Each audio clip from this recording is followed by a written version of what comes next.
Aaron Rodgers did obfuscate at best, lie at worst about whether or not he had the COVID vaccine. The media is treating this as some sort of crime.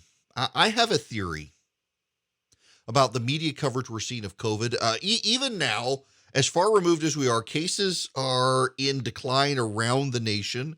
The rates here in Georgia are actually staggeringly low, as low as they have been in quite some time. And in most of the nation, they're going down. Deaths are definitely going down now among those who are vaccinated. We've got a lot of data out there that shows we are definitely moving to turn a quarter in this country and probably have. But the media conversation of this continues to be one of hysteria and despair. Aaron Rodgers is a healthy quarterback for the Green Bay Packers. The data has always shown that the healthier you are, the less likely you are to have a bad case. If anything, most likely to be asymptomatic, very much like with kids. Kids tend to have asymptomatic reactions, and yet the media is scrambling, demanding everyone get their kid vaccinated when they're the ones who are going to have the least difficult time with it. But what about others? It could spread to others. Well, get yourself vaccinated and don't worry about it. Yes, you could still get COVID, but the odds of you getting a bad case are very small. The odds of you getting hospitalized are even smaller, and the odds of dying are even smaller than that. And now we've got other treatments as well, medical treatments from Pfizer and Merck, pills that show dramatic benefit. Here's my theory. I think the American press corps, which largely has resided in New York and Los Angeles, mostly New York, has post-traumatic stress disorder from COVID. I think they have PTSD. I do. I think covering the death toll, living in New York, seeing overwhelmed hospitals, knowing so many people who died, not being able to say goodbye, I think the media, overall, the national media, has PTSD related to COVID. I think reporters were traumatized by what they lived through. Now, most of us in this country, most of us in the United States don't really have an appreciation for what people in New York went through. Food truck meat lockers, chill containers had to be brought into hospitals to store the dead. New York went right up through the Chinese New Year celebration, denying that COVID was going to have community spread, encouraging people to get out of their houses. It was only around St. Patrick's Day in March of last year that Bill de Blasio and the public health officials in New York, who had been encouraging everyone to get out and party, were suddenly like, whoa, wait a second, guys. By then it was too late. COVID was beginning to overwhelm hospitals in New York City. Multiple reporters, cameramen, directors, producers, editors at major news networks died. Family members died. It was actually really bad. There's no denying it was bad.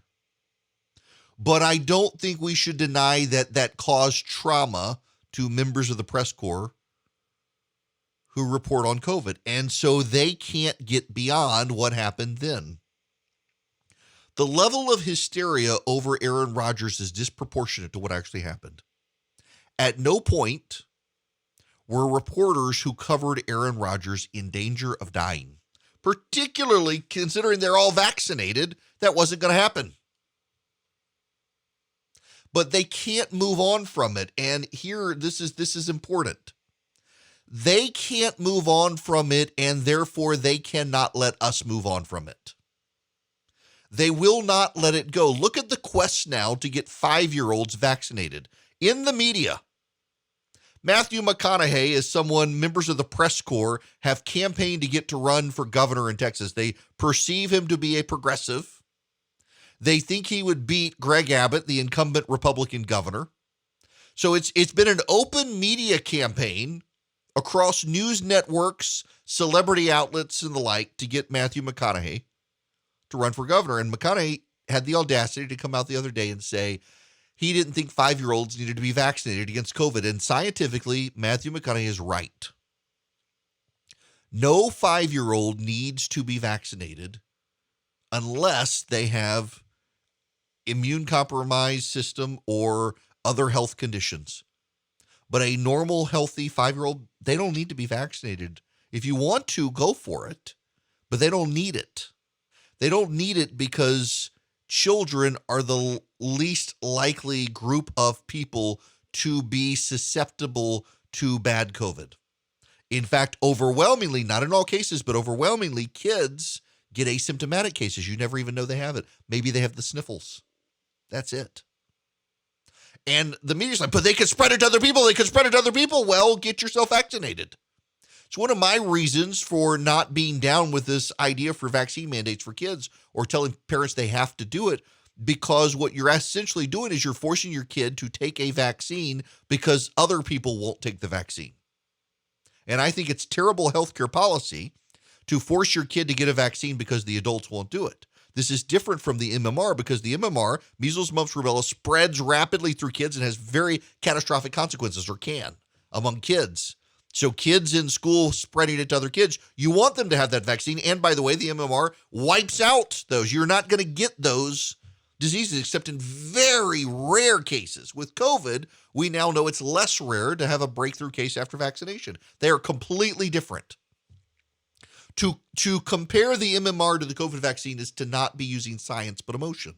And the media seems to be terribly, terribly traumatized by COVID. They can't have rational discussions about COVID anymore. They're not capable. The American press corps as a whole is incapable of dealing with COVID because I'm convinced they have PTSD from it, from their coverage, from living in New York. So Aaron Rodgers gets COVID. Aaron Rodgers had obfuscated at best, lied at worst that he had had COVID in the past. Aaron Rodgers gets COVID, and he does a treatment after consulting with Joe Rogan. Joe Rogan, keep in mind, consulted with his doctor. Aaron Rodgers says he consults with doctors, but he has the audacity to name check Joe Rogan.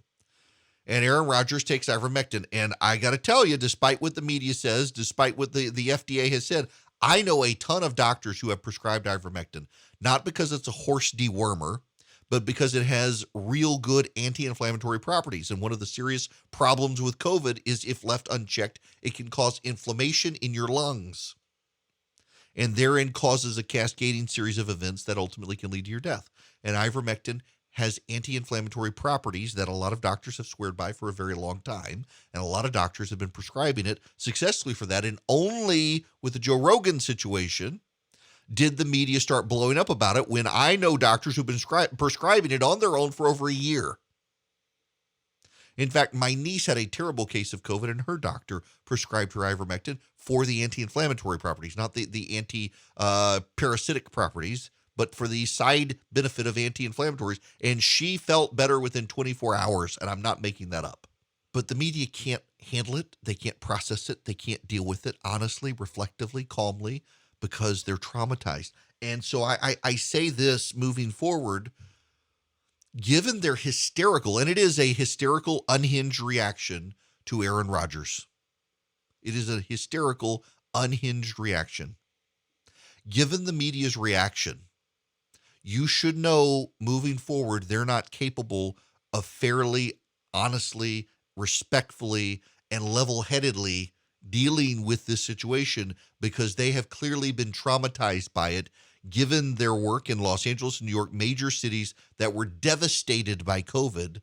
They've got PTSD from it. And unless they're willing to get themselves some therapy, we shouldn't allow their trauma to impact sound scientific reasoning moving forward.